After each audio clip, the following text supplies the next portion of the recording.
Good evening, and welcome to the first episode of An Hour in Politics. My name is Dylan Harrison. And my name's Joe Domain.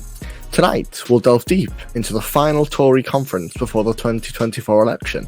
As well as discussing the pros and cons of the HS2 railway scrapping.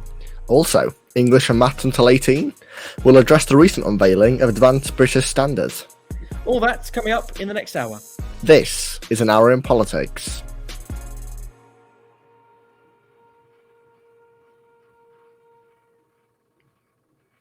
Good evening, Dylan. How have you been?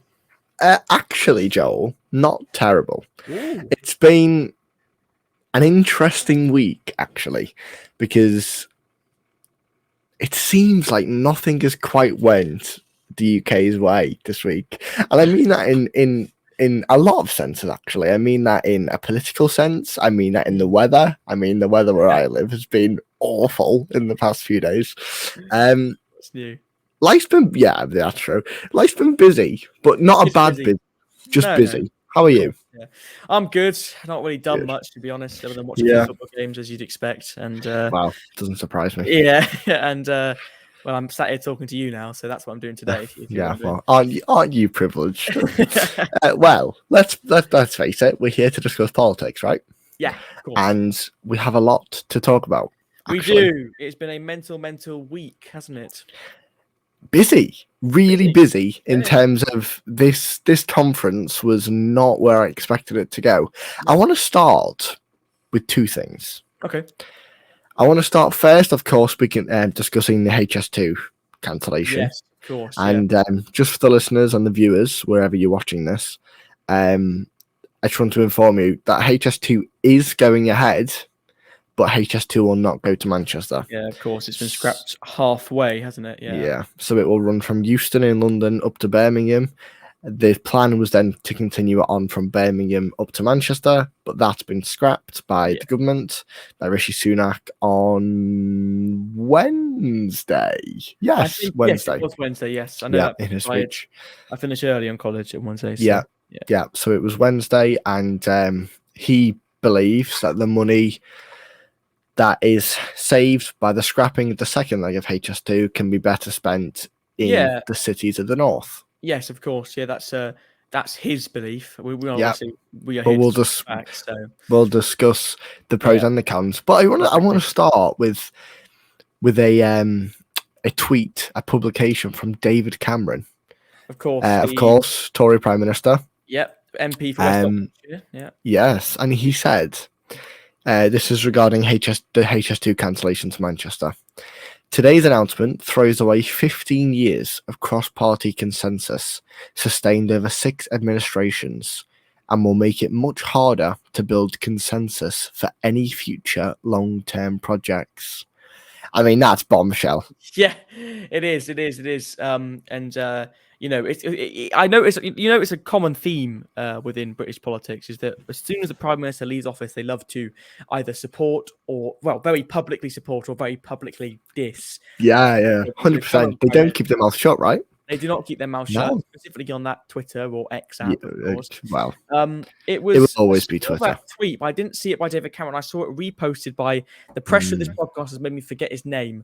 I think what was the Chancellor and something Osborne, George Osborne. I saw a repost.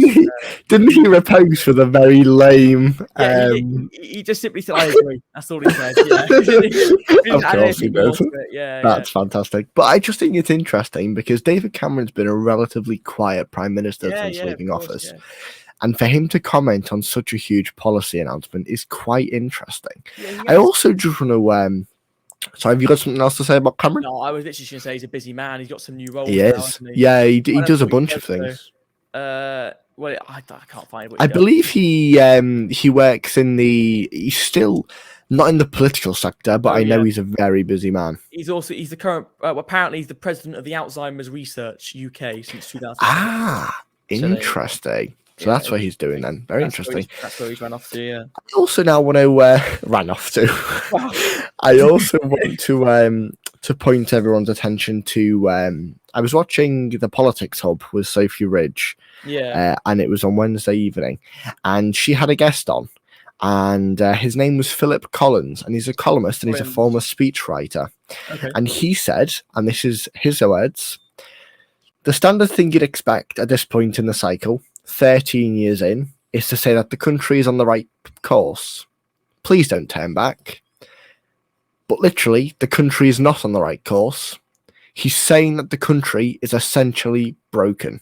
And that was Philip Collins' words referencing Rishi Sunak's speech, basically saying that he thinks at this point in the Tory cycle in government that they should be continuing on all the good work that they've done, but instead referencing the carnage of the past 13 years, Sunak has taken a completely different vote, completely different course. He shares that view with so many people. I think most people, well, not most people, I can't obviously speak for everybody, but I think there are a lot of people in this country have the view that the country is not going anywhere. The country is broken. Stagnant, right?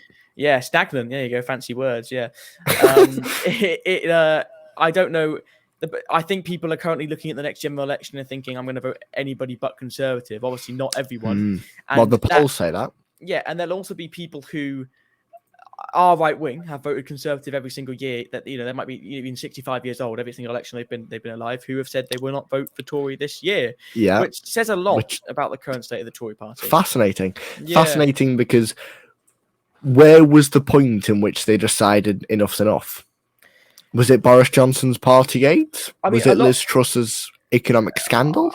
I can't assume this, but a lot of the people who have said that kind of thing, I would not be surprised if they have support for Boris Johnson. I mean, the majority that Boris Johnson received would make you think overwhelming, that. Right? Yeah, overwhelming. It would make you think that, and then. I mean, we had Liz Truss, but to be honest, her whole premiership feels like a bit of a fever dream. I kind of forget it happened sometimes. Yeah, because it was so. I mean, can you miss it, right? Yeah, 44 days, wasn't it? Yeah. Crazily short. And let's just be perfectly honest, and let's not make any mistake about it. Liz Truss's premiership will always be defined as two things: one, the shortest ever, and two, the biggest economic mess. It was a disaster. It was by definition a scandal. Did you see that she was at the Tory conference? Yes, she had her own little group, didn't she? She did, and the room was busy, by the way. Yeah, make Britain grow again, wasn't it? Yeah. A little bit too MAGA for my liking. To be honest. It's very weird to see that, but Yeah, and it's I mean, she had Liz Truss spoke, Priti Patel spoke, former Home Secretary, Jacob Rees-Mogg spoke, former Business Secretary under Liz Truss, of course, for 44 days or whatever it was. Yeah. And of course, Nadine Dorries was at the Tory party conference, wishing Boris Johnson was back in office. Of course she was. Of course she was. She was a massive Boris Johnson supporter. Anyone doesn't know. Like, I mean, a ridiculous Boris Johnson supporter. Recently resigned as an MP. I don't know. It was crazy. Like 70 days after she said she was going to resign, she took so long to actually do it. Yeah, and I'm pretty sure area, isn't there? It was because she didn't get into the House of Lords, is why she resigned. Yeah, I'm pretty sure. Yeah, she said she wouldn't say, but the timing was too. Yeah, it was too obvious in my opinion. Too obvious, yeah. Okay, should we speak about HS2? Well, I mean, you obviously live in the north of England. I also live in Oxford, so and that's why this is such a huge conversation, because I'm genuinely intrigued what your thoughts are on this. So can I just set some ballpark figures out there for the audience listening or watching, wherever you're going to view this podcast, right? Yeah. So HS2 was a government policy in which was going to bring, HS stands for high speed. It's supposed to be a high speed rail connection between the north, whether that be Manchester or Birmingham, down to the south into London. Now we know that is Euston Station. And it was supposed to cut the journey times into London. And I'm going to give you the exact forecasts of journey times with HS2. HS2 trains will run from Euston to central Birmingham in just 49 minutes, 30 minutes faster than now. From Euston to Manchester, of course, now not all HS2, only to Birmingham, will take an hour and 40 minutes, 27 minutes faster than the current journey times. From Euston to Liverpool, it will take 1 hour and 45 minutes, 26 minutes faster than the journey time now. And also to Lancashire, Cumbria and Scotland, saving significantly on journey times. So, as we've spoke about, Joel, the leg between Birmingham and Manchester cancelled, right? Yes. But where is Rishi Sunak putting that money? So, as we both know, as many people listening to this podcast will know, Rishi Sunak totaled that the second leg of HS2 would cost a whopping £36 billion of taxpayers' money, which he's decided essentially to take away from HS2 And in other words, as he said, these are his words, he will spend every penny of the £36 billion in levelling up the north and the rest of the country. So, just a few little figures to throw out there. Joel's going to read you a few figures as well. £19.8 billion will be thrown into communities, towns, cities and rural areas to see improvements into transport infrastructure far sooner.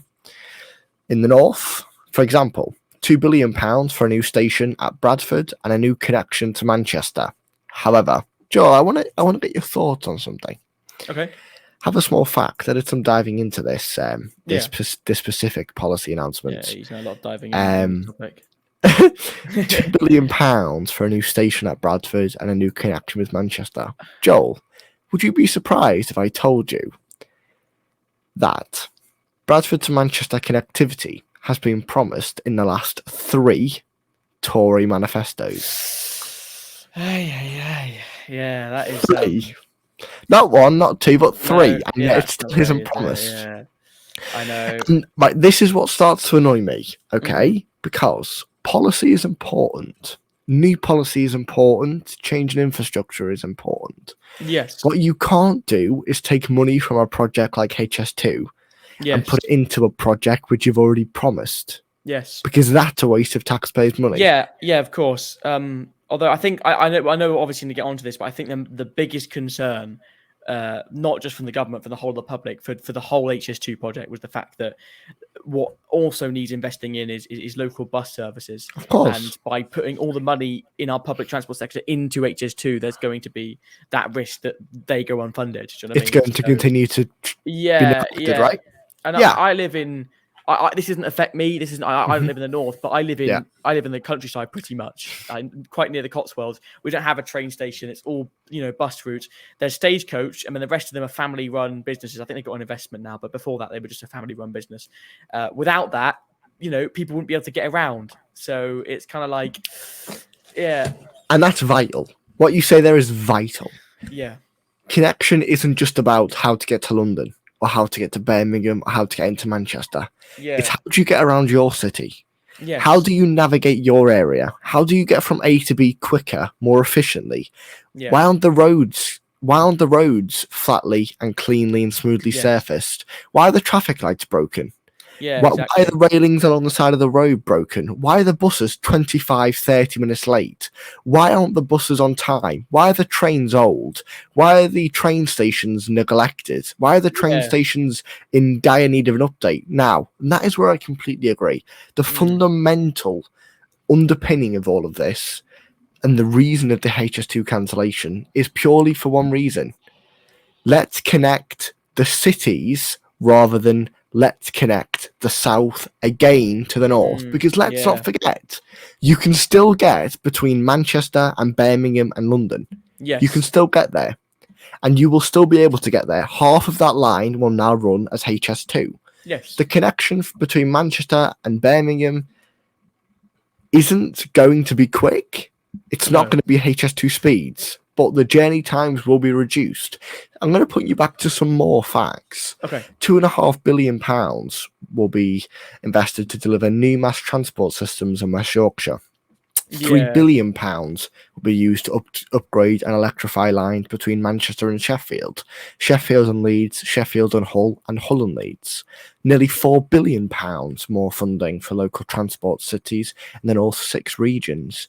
£2.5 billion for local transport across all areas outside the huge cities for smaller cities, counties and towns.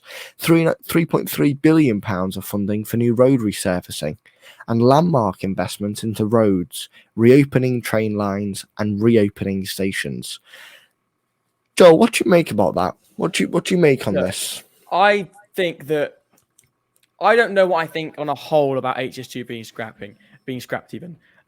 But these promises that may or not may come true, that is a good amount of money into things that need that amount of money. So to me, I look at that and think, that's a positive. But then does it make up for the scrapping of HS2? I don't live up there, so someone else is going to have to tell me that. But what I would say is this. For example, what we've just spoken about, the £2 billion for a new station at Bradford and a connection with Manchester. That £2 billion shouldn't be taken out of the HS2 budget because that should already be happening. Yeah. It should already be happening. £36 billion is a lot of money, but we must remember the general election is next year. It's less than a year away.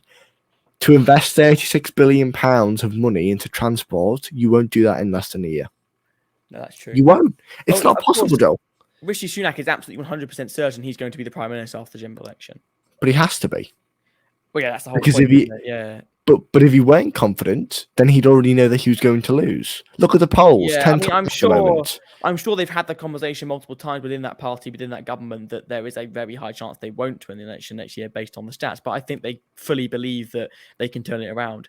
And how much of this do you believe is a last-ditch effort to try and win the public back? I think a lot of it is a last-ditch effort. I mean, I think a lot of parties will do that. Maybe not win them back, but convince them even more. Maybe if like other parties. But I think a lot of parties are going to be doing that over the next year, if that's how long it takes to get to a general election. I think even the smallest things like I don't really want to bring up this topic too much, but Rishi Sunak going on there and talking about trans rights and that, and all the people that are on the right, because their views are very controversial, they will see that and go, "Oh, I'm going to vote for him." Yeah, do you know what I mean? So it's kind of like absolutely. Yeah, but I think that's what he's doing now, is realizing that his audience and the people who like him is quite small. Yeah. So in order to fully keep their support, he's doing everything he can. And it's Rishi Sunak's tagline: making hard decisions for a better future. See, that's the thing. It might not have been a massive majority, but they have turned around predictions in the past, the Conservative Party. They have. I mean, under Theresa May, it wasn't predicted to be like a Labour landslide, but it wasn't necessarily predicted to be a Tory win either. It was kind of like, do you know what I mean? It was up in the air, right? It was up in the air, They have an ability to sway electric votes. They do, yeah. But whether cancelling a high-speed network between the south and the north, which has been promised for a long time, is the right way to do it, I'm not sure. Whether delaying net zero target is the best way to do it either, I'm also not sure, because I think that's going to upset a lot of people. The net zero targets being scrapped, and I guess you could tie in HS2 with this as well, was clearly to try and sort out this whole cost of living crisis right now and not bombard people with new expensive future ideas. But have a theory. The theory. Have a theory. This is just my theory. I don't want anyone watching to get offended. This is just my theory, right?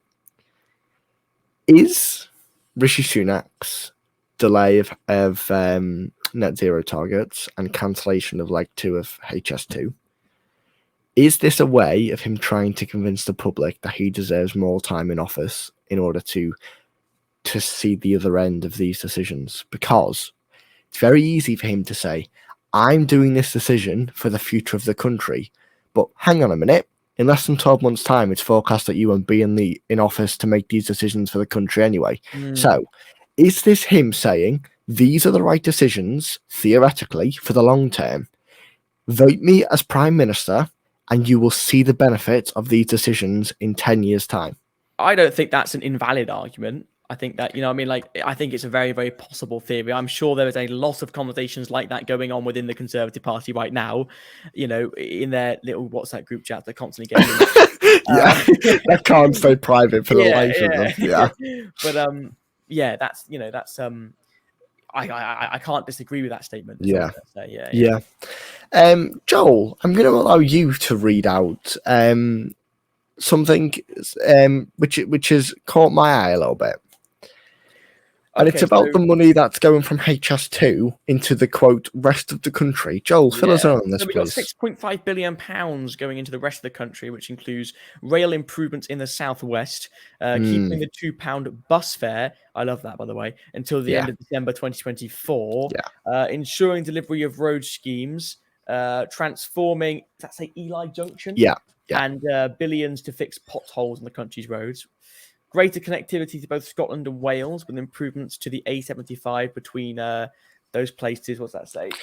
Gretna and Stratna, I think it is. There we go. And £1 billion to find the electrification of the North Wales main line. Right. Okay. Great. Sounds really awesome. But the southwest isn't the north, is it? No, it's not. But I know that a lot of people will see this as, I think it was what's this? The Independent who said this? Yeah, the Independent have said it's the Biggest two fingers to the north in decades. I'm sure a lot of people will see it as Is that. that a direct quote? Well, I don't know who it's quoted from, but I've just read that from the article on The Independent. Yeah. Is that the headline of the article? That's the headline. Yeah. Scrapping of HS2 Northern Leg slammed by locals. Okay, there you go. Biggest two Wow. fingers in decades. Yeah. That's bold. Yeah. Look.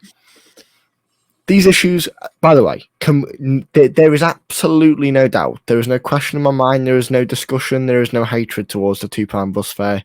We need to fight for the £2 bus fare because that is an underpinning of transport in this country. We have to keep the £2 bus fare. Yes. But although these issues may be important, rail improvements in the southwest should not come under a budget that was between Birmingham and Manchester. Surely not. Surely not, because how is that fair? In that case, if you're refurbishing Euston, give half of the money to refurbishing Manchester Piccadilly. How it much works in the same way. How much did you say was the total money for HS2? £36 billion for the second sector of HS2. So that whole 36 billion going to the north without the need of HS2, would that not just be loads of money that would not all get spent?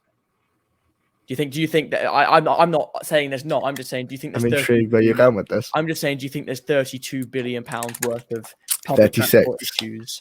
36, my bad, billion pounds of public transport issues to be fixed within the north. I'm not saying there's not. I'm just asking you if you think there is.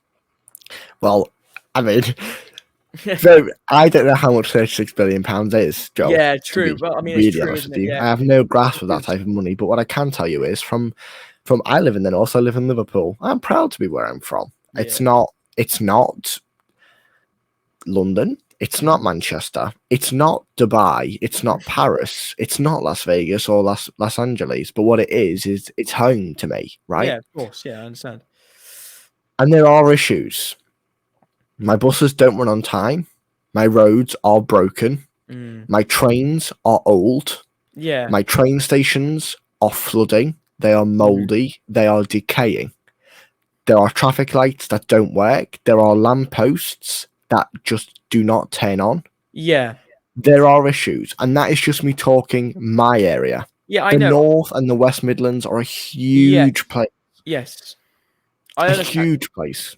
Yeah, no, and I couldn't agree more, just from my knowledge of the North, that there is money that needs to be invested in there. And I do understand how under the Conservatives it can sometimes seem very neglected. But no, is neglected. Okay, is neglected, yeah. Is neglected. Fine. Yeah, fair enough, that's a fact, yeah. But like London aside, these issues do exist elsewhere. Yes. And I understand London is southeast and this money is going southwest. And that's a very important point for me to raise, by the way. I am 100% for levelling up the entire country. Yeah, right? I am not sitting here disputing that these places in the southwest and the Ely Junction and Gretna and Stratton, however you say that, on Scotland and North Wales, that these issues aren't important. I just think it's incredibly ironic that money that should have went to the HS2 line to Manchester is being spent elsewhere. But you're right. Where is £36 billion of issues? If I can find them, I will. Yeah. But because I live in Liverpool, you couldn't spend £36 billion here. No, I mean... And that's just me being honest. You couldn't. Yeah. Isn't it very ironic that Rishi Sunak announced this in a repurposed railway station? A repurposed railway station in Manchester, yeah. Isn't that very ironic? It is very ironic. Yeah. If we can use the money from HS2 to really revitalise the United Kingdom's transport system as a whole, then it was a success. Yes. But if we see this money getting wasted into areas such as the southeast near London or on issues that are not directly related to public transport, then in my opinion, that is a disservice to the north. It really is. And I'm not denying the forecast budget that's going into the north here is astonishing. If this is done and if what they have promised is delivered, there will be huge improvements in the transportation of the north, and that will be a huge thing. I just worry that sometimes the Conservatives are very good at delivering empty words to the north. Yeah, And that has happened in the past, hasn't it? So It I'm sure has. it's And that's what I mean. I don't say that to go against the Conservatives. I say that because I've lived through it. My nan's lived through it. My grandmother's lived through it. My grandfather's lived through it. My mum's lived through it. My dad's lived through it. My auntie, my uncle. You know, everyone's lived through it. Everyone, it's blatantly obvious. When I travel to London, life is different down there. Life isn't the same. It may not be pretty in some areas, and it may not be on a global stage, but what it is what it is. It works. You got trains every 30 seconds, buses every 3 minutes. We don't get that in the north. The bus that I used to get to and from college every half an hour, always delayed, never runs on time, not reliable. I mean, you know, I'm not disputing that we need to make the buses better, but I mean, London is the capital city, isn't it? So absolutely, and London deserves a good transport system. Yeah, it's a massive tourist hub. You know, it's like. But Manchester's the second biggest country in the second biggest city in the country. So why is that not getting the stuff that it deserves as well? Yeah, no, I think it does deserve more. I mean, I was in Manchester in June. I didn't get on any of the buses, so I wouldn't be able to tell you how they were. You know, I literally just got a train from here to Manchester, walked out of the train station and went to a football game. So, you know, I there were buses around, but I couldn't tell you how frequent they were, if that makes sense. Look, let's really fix transport in this country, and the money from HS2 will be very, very well spent, right? Yeah. That's what I'm going to say about that. Can we move on now to discuss some more light-hearted topics of the Tory conference before we move on to Brand's British standards? Of course we can, yeah.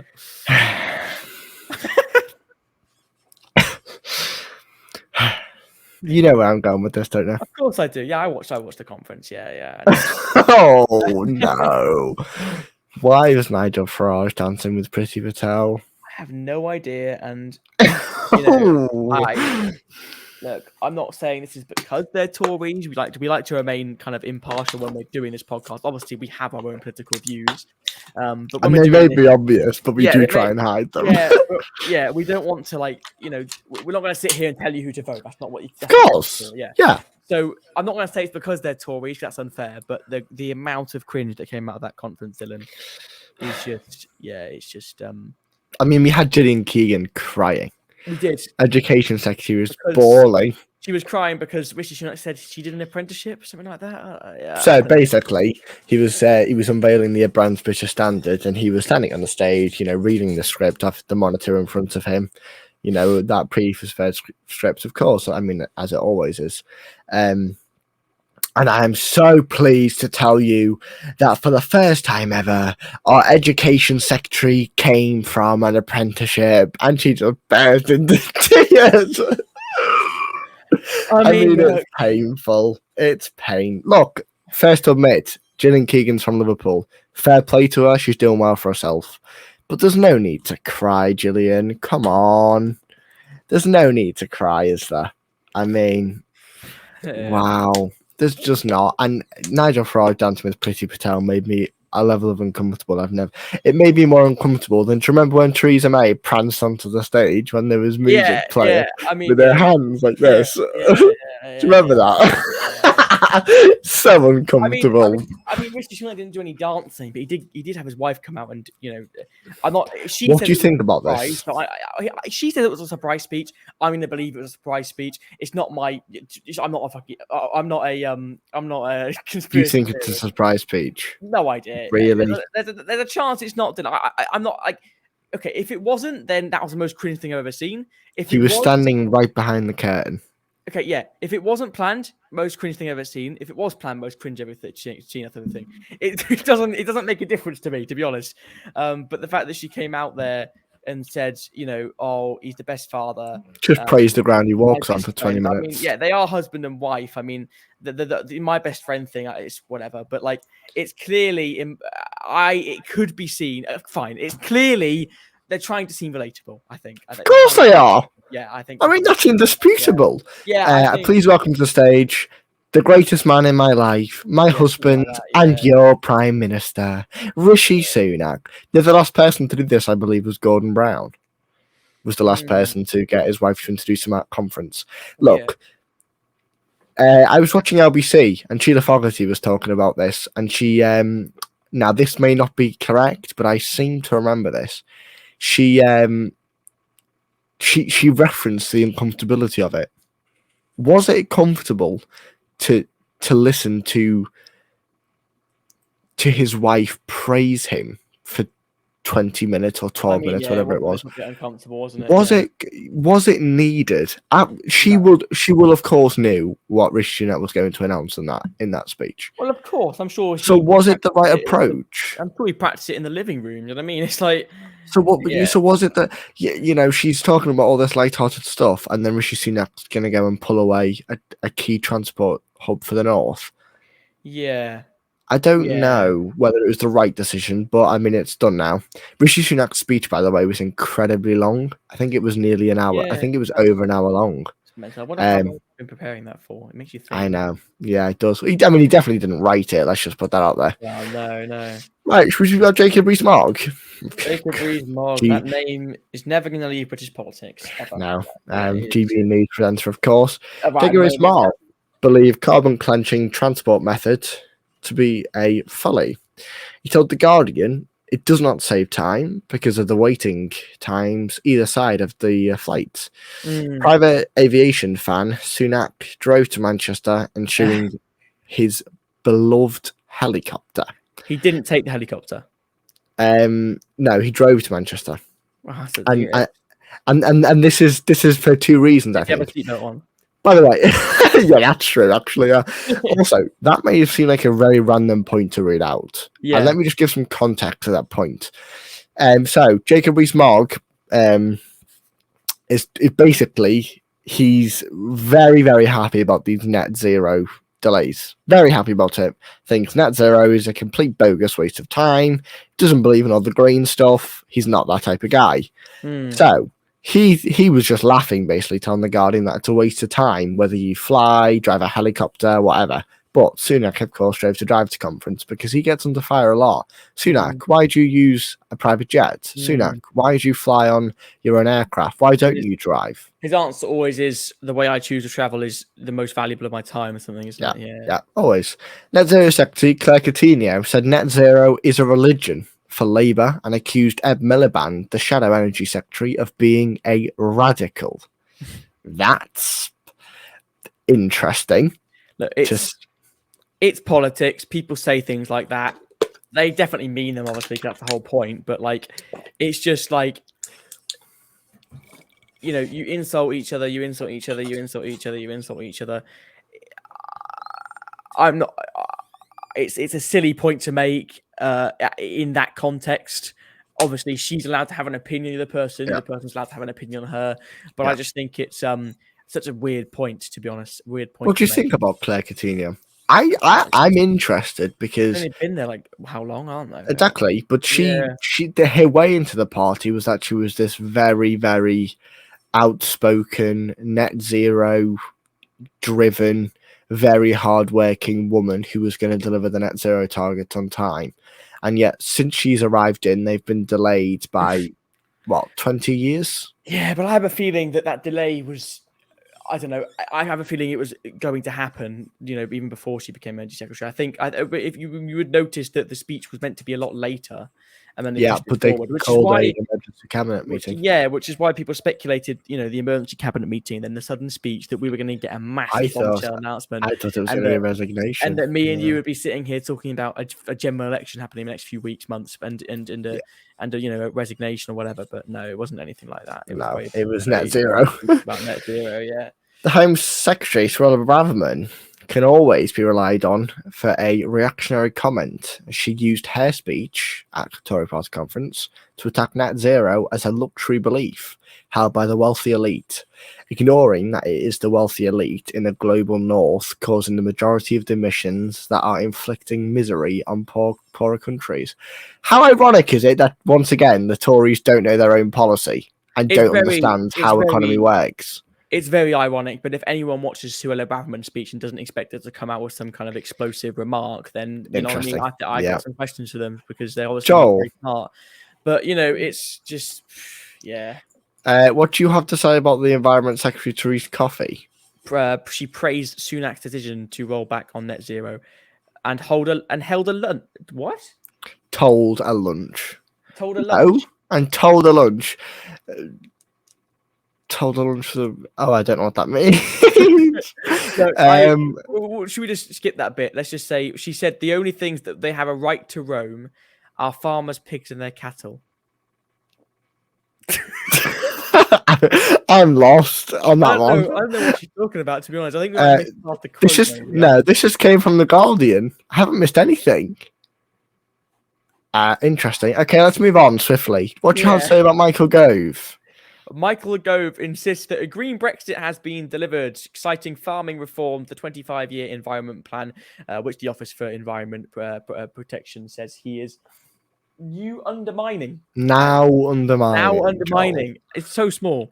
And Coffey's widely defended plan for water to reduce sewage spills. Okay, so basically, to all those who don't understand what the environment is, Therese Coffey is the Environment Secretary. Michael Gove is Brexit. No, not Brexit Secretary. Energy. What is he? He's levelling up, isn't he? Levelling up. Yeah. So basically, them two work together to look over the environment and all that kind of stuff. Basically, Therese Coffey's got an obsession with farmers, pigs, and cattle, and Michael Gove thinks weirdly that Brexit's helped the UK be green, which is bogus and it isn't true, but whatever. Right. Did we speak about Liz Truss and her speech? Very, very briefly. We didn't talk about what was in the speech. We didn't talk about what occurred. We just said. Radical tax cuts. Yeah, is it really? Look, Dylan, it's funny how she literally just said the same thing she said when she became prime minister, and she did when she became prime minister. Ended up not working, and then she got all the applause for saying something that didn't work before, as if it was going to work again. Yeah, a lot of the party support her now, by the way. Yeah, I know a lot of the party still support Boris Johnson. I'm sure a lot of them still support Theresa May, David Cameron. But it's kind of like, she's gone. She's not coming back. I mean, I did see something saying she was considering running for Tory leader in the future, and I assume that would be in a opposition role. I think she's probably. I think without saying publicly, she knows that's going to be an opposition role.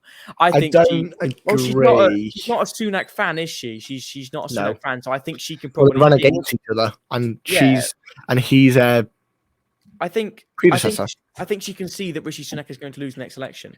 I think she can see that is the most likely. Most people can. Yeah. So, in my opinion, if she is considering running for Tory leader, she's considering to be a future leader of the opposition who's going to be challenging Labour. If that's the way the election works, which it probably will, but we'll see. Then that's her role. And she's hoping that through 5 years of waffling in the House of Commons, she'll be able to get her way to be prime minister. As I don't know if waffling is the right word, but Labour do that as well. Obviously, they've done that for the last 4 years. So, well, Owen Jones, a political commentator on YouTube mainly, he got a quick word with Liz Truss at the Tory party conference and asked whether she would run again as Tory leader, and she said no, definitely not, no. Oh, really? Yeah. So whether that was just political talk for her being like, yep, it's in the works, I don't know. I'm not sure. Can we move on quickly to Suella Braverman's speech before we move on to advanced British standards? It's very important to say that I think Donald Trump ruled out being president. I'm sure Boris Johnson at one point didn't want to be prime minister, although he wants to be prime minister his whole life. I'm sure there's a period in time where he was not wanting to be prime minister. Do you know what I mean? Yeah. It comes in roundabouts, right? So people change their mind every day. It changes every day, yeah. Okay, this is from The Guardian. Suella Braverman has warned of a hurricane of mass migration and attacked the luxury beliefs of liberal-leaning people in a populist speech aimed at cementing her position as a standard bearer of the conservative right. There's 4 bullet points here that I'm going to read. I'm going to read the top 2, Joel, if you want to take the bottom 2. Okay. In a claim that will anger lawyers, judges, and some within her own party, the Home Secretary, Suella Braverman, told delegates at the Tory party conference that the Human Rights Act should be renamed the Criminal Rights Act. She also argued that Britain would go properly woke under a Labour government, with people, quote, chased out of their jobs for saying that a man can't be a woman, and quote, scolded for rejecting that they are beneficiaries of institutional racism. The other 2 points here say evidence of anger at her speech emerged when a Conservative London Assembly member was ejected from the conference hall after heckling her for making his party look transphobic. I think that's a pretty reasonable heckle. The 28-minute speech, which sought to rally the party around defending the rights of ordinary British people, Is that what they said? Yeah. Against an out-of-touch elite came after 3 days of jostling between rival party factions over who might succeed Rishi Sunak if he loses the next election.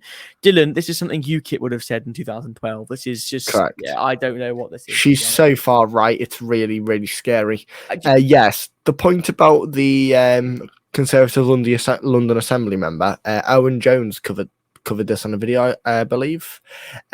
Basically, he was in there and she was talking about all her trans rights and the stuff about chased out of their jobs, saying that a man can't be a woman, all that kind of stuff. And I believe this man was part of the LGBTQIA plus community. Huge apologies if he weren't, but I believe he was. And so he made a comment and was pulled out by a number of security guards and a police officer. Yeah, you simply can't have your own say these days. The thing is, Dylan, it would be a slightly different story. Obviously, it wouldn't be. I don't know. It wouldn't be like better. Oh, it's all happy. Let's have a far right government. But it'd be very different if they had gone into an election being far right and won the election being far right. But they haven't. No. There's a massive difference on where Liz Truss and Rishi Sunak sit on the political spectrum. Oh. And without an election between the two, it's kind of like, I don't know how we are sitting here with a. It feels like a stale continuation. And I know it was a very short amount of time, and perhaps I just missed it, but it did seem like when Suella Braverman was Home Secretary under Liz Truss, the comments were very different, and it makes me wonder. It makes me wonder. You know, she resigned for leaking something. It makes me wonder if she wanted to resign anyway, just because of how quickly she got the job when Rishi Sunak became Prime Minister. So it just I sound a bit like a conspiracy theorist, but I don't think it's that far fetched, to be honest. It's not, and it's not far fetched because look at the change in her political stance since she became Home Secretary under Sunak. It seems to me that she resigned under Truss because she didn't think the policies she wanted she could implement. Now Sunak knows she holds quite a big number of Tory MPs in her palm, and so he's allowing her to bring in all the policy she wants to keep her happy because he knows that once he's gone, she will 100% run for leadership. Of course she will. That's her goal. She's not here to be Home Secretary. She's here to run the country, and it will be a far right extremist Tory party. That's the point. So I said this to Dylan off of podcast earlier. Suella Braverman did, of course, run for Tory leader, and we didn't know anything about her. The general public knew nothing about her. She was just an MP at that time, wasn't she? And can you imagine how different the story would be right now if she was running the country? I know, obviously, she has a massive influence as Home Secretary, she has a massive role, but the influence would be even bigger by a dramatic amount if she was the Prime Minister at number 10 right now. It'd be scary, in my opinion. Would be. And look, I also want to point this fact out that, of course, Nigel Farage, former leader of UKIP and then a Brexit party, I think he publicly said, I really, really hope this is true, otherwise I've made myself look like an absolute fool, but I'm pretty sure he said he would consider rejoining the Conservative Party if Suella Braverman was ruler. Became the leader. Correct. Yeah. He said it on an Owen Jones video on YouTube. I watched it with my own eyes. I think Nigel Farage is entitled to his own views, but I think, we know what his views are, and it says a lot about the difference between the Conservative Party we had at the start of last year and the party we find ourselves in now. Correct. Both of them, of course, obviously a Conservative Party, obviously. I don't have to say that. Yeah. But I've got a point that Andrew Marr made on an Owen Jones video, and people may very, very quickly realise I watch a lot of Owen Jones content, and I do for one main reason. He's at all the major political events, and he speaks to all the major political figures. So that's the best way of hearing words from their own mouths. Anyway, Andrew Marr, a very, very experienced political commentator, stated that if you look back over the past 13 years of Tory leadership, and is it 5 prime ministers now under the last 13 years? Yeah, I think so. Cameron, May, Johnson, Liz, Truss, and Sunak. Yeah, 5. So, and he said, you try and find me one policy or one line of manifesto that has been continuous through all 13 years. There's nothing. And there's how many elections have we had? 0. No, since 1. Boris Johnson. Yeah, since Boris Johnson, 0. Yeah. None. Yeah. So, and this is my point. This is still the Conservative Party, believe it or not.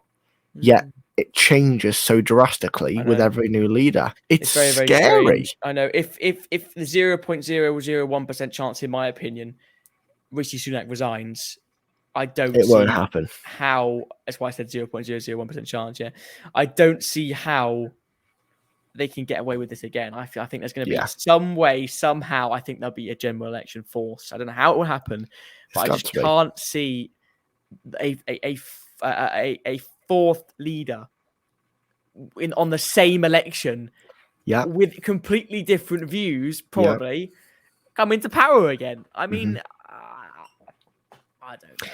I want to say before we move on to advanced British standards that the Tories have committed to HS2. It still remains in their national policy. We are yet to hear their manifesto, their Tory Party conference. Their Labour Party conference is next week when we're filming this. I also want to say Sunak has positioned himself as the change candidate for 2024's general election, conceding to the idea that the Tories have overwhelmingly failed in the last 13 years in office so far. He's acted like the last 15 years have been under a completely different party. He's not a prime minister, but he is the prime minister. But he's not going to be. He's going to be a completely different prime minister when he wins the election. It's all going to be very good because of some stupid reason. I don't know. I'm trying really hard to just remain factual here because I don't really want to go and spout lots of opinionated stuff. But it's not a good look in my opinion. It's not a good look. Should we move on to speaking about education for a small moment? Let's go for education. I mean, you have to explain this topic to me, to be honest. Okay. So Rishi Sunak acknowledges that tech education, so T levels, isn't at the same level as that of A levels. He announced one of the biggest levers we have to change the direction of our country. He said at Tory Party conference, with the introduction of the new advanced British standard, bringing together A level education with that of T levels into a new single school leaving qualification. Sunak hopes this will deliver on the, quote, promises of parity of esteem between academic and technical education. Rishi Sunak also announced that all students will sit the advanced British standard and will all study a form of English or maths until the age of 18. It also seems that he wants people within the next 10 years to jump from 3 to 5 A levels. Oh my God. What do you think about this, John? I don't really understand what an ABS, let's just call it that for short, is. Advanced British Standards. Yeah. So it's going to be a test. A test, right. Yeah. If we're going to reform the education system, Dylan, we need to make it less exam-based. That's my view on that. I think it is, you spend 5 years in secondary school, 7 in primary, to then go and sit. This is GCSEs I'm talking about, by the way. Yeah. To then go sit some exams that, if you have a bad day, you can fail them. I failed my English. Define your future. I failed my English language final exam. I got a 7 in one of my mocks. It's just look, when it comes to A levels, of course, you have the option. So there'll be people who argue, well, if you've got the option to do a T level or an A level, then why do we need a new system? I'm currently doing a T level at college, and the fact that it's not exam based is a myth. There is obviously a lot more project work, but there are exams. I think people think that in T levels you just don't have exams, which is not true. So it's kind of like the point of the. Sorry, go on.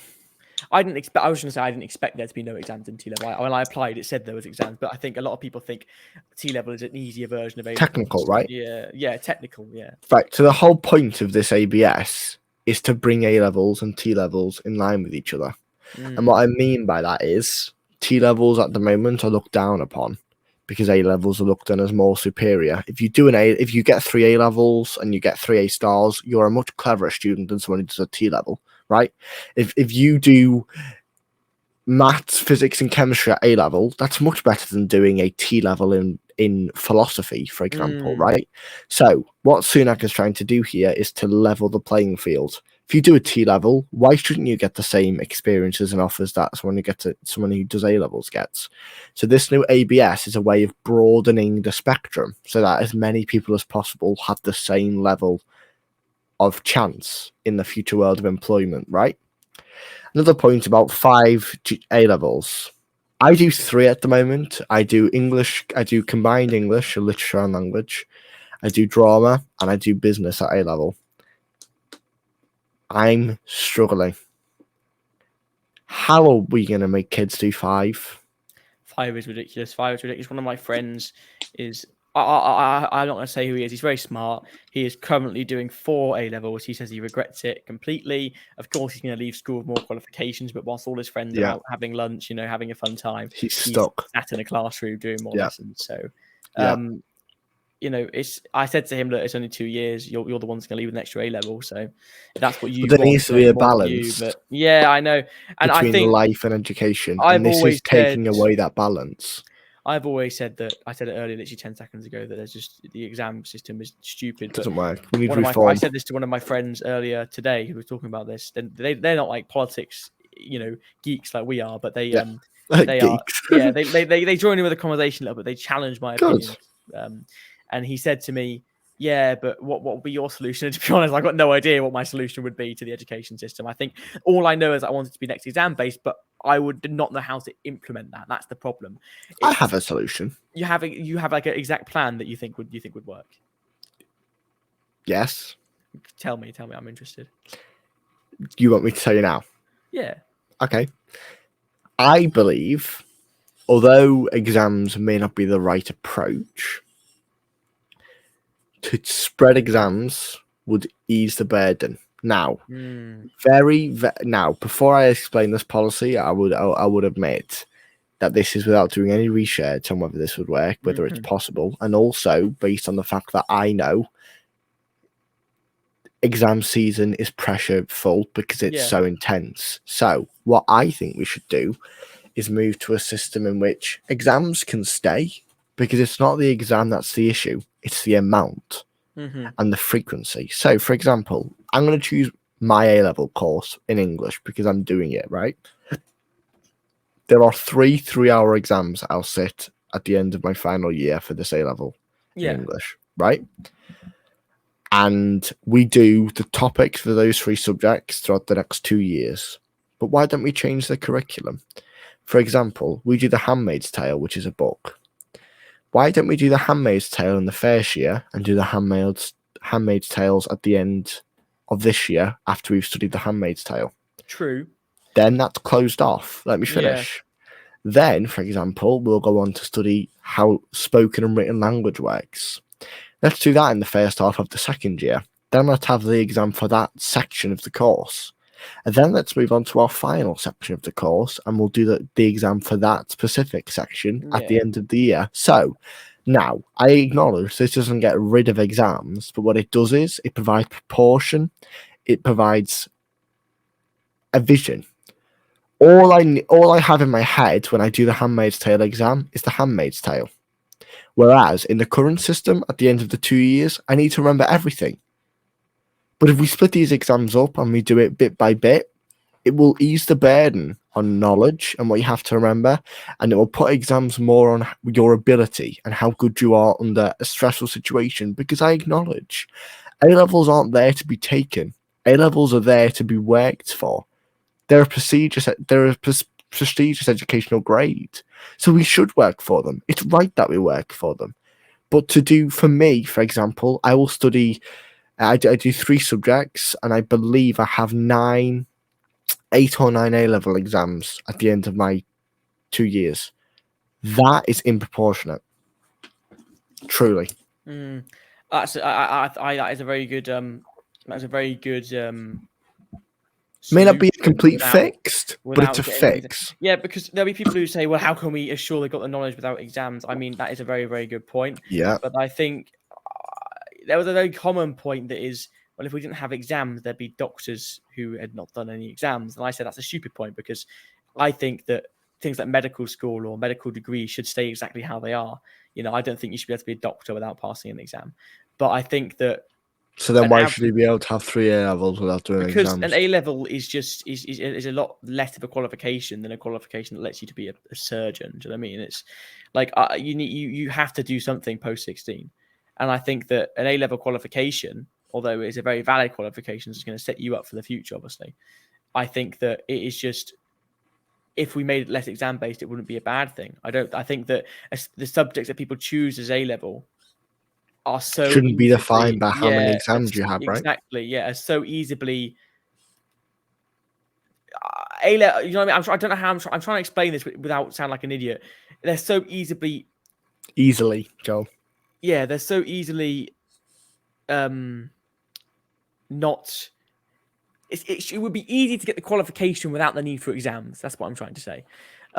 I Okay, think, but do you acknowledge that in certain areas exams are a good way to test a yeah. student's I mean, knowledge? yeah, of course, yeah. And that's why I think that at the end of a topic, doing a test isn't a bad thing. But I think that, So do you understand that my plan would take away the yeah, burden of the of end of the course, 2 yeah, years? I agree with I have that. a friend who goes to my college who wanted to do combined English with me, but chose not to pick the subject because of the 3-hour exams. Mm, That's wrong. You should be able to do the A levels you want to do and not have to worry about the stress and the burden of exams. mm, If we spread it out, it can make it easier. I acknowledge exams aren't the way forward, but what is? And that I don't know yet, to be honest. mm, I really don't. Gillian Keegan is the education secretary at the moment. She seems to be working hard to try and get more students doing more hours of work and having mm. less of their own time, it seems. But we'll see where that goes. I just want to say really quickly before we start to wrap this podcast up, because we are approaching an hour now. The comments I made about Jacob Rees-Mogg's carbon belching and Therese Coffey's love of pigs and Michael Gove's green Brexit, they are all Guardian pinpoints, which I Yeah. thought I would read, but after reading them, don't seem to make very much sense. No, So look, it's episode 1, Dylan. You know, what I mean, it's so expected. I think people watching this will be able to tell that this is our first episode. But I think we've covered every topic we wanted to. I hope this has been enjoyable to everybody. So do I.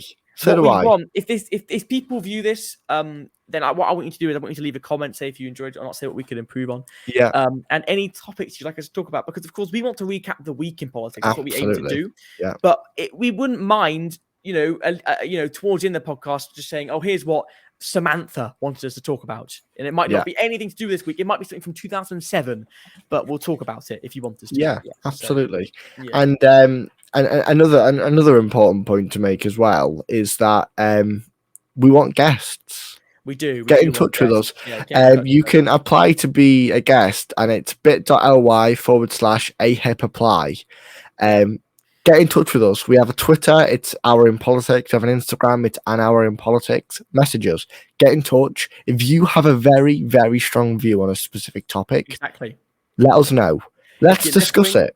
If you're left wing, if you're right wing, if you're central, if you're a liberal, if you vote Labour, if you vote Tory, we don't care. Come on here, shout at us your views. Tell us. Let's discuss. Let's discuss, and let's really make this a place in where politics is not looked upon as a unique subject. It's not looked upon as someone or as something that only the social outcasts are interested in. Yeah. Let's make this channel a thriving place of political conversation. Let's really do that. I think it's also important to state, I'm not sure if anyone's still watching an hour and 1 minute into the end of the podcast, but true. It's also important to state that me and Dylan are 16 years old, so we are. You can argue that why are we talking about this kind of thing without life experience? And if you have that argument, come on the podcast. We'll talk to you. You can tell us. Yeah. We do not and I can guarantee you we have more experience than you think we do. Yeah, we spend too much time on a Discord call talking about politics. So, we do. But listen, this is episode 1. There is room for improvement. I'm already acknowledging that. Some of the things I've said today, I'm already questioning. But that's the reality of these things being sporadic, right? Exactly. The Tory Party conference is done. The 2024 election is on the way, whether the Tories want it or not. Whether Labour are ready, time will only tell. Rishi Sunak is Prime Minister of the United Kingdom. He has cancelled the second leg of HS2, and the Advanced British Standard will be implemented by the Tories in the next 10 years if they stay in power. They are the facts, and we are just here to discuss them. Get in touch with us. Apply for the podcast, bit.ly/ahip-apply. The next podcast should be about the Labour Party conference, I believe. Of course, we'll be here talking about the Labour conference, exactly how we talked about this conference. It's just that this is the topic of the week. And there'll also be, because it's the first episode, we haven't come up with a proper structure. There'll be some weeks where not much happens. So we might wait until later in the week to release the podcast just so that something happens. There's more to talk about, of course. This episode's coming out on the day that it is because nothing else can happen. The conference has happened. That's it. It's done. Yeah, politics is at a break at the moment. Yeah, exactly. But we thank you for watching. The really key thing I want to say here is these will improve. Please stay with us. Please get in touch. We will keep working hard with these because it's something we've wanted to do for a long time. Show your support, leave a comment, get in touch with us. and we'll see you in the next episode of An Hour in Politics. Yeah. Thanks for watching. Dylan, it's been a pleasure as always. See you It's soon. been so much fun. Have a great day. Bye, Joel.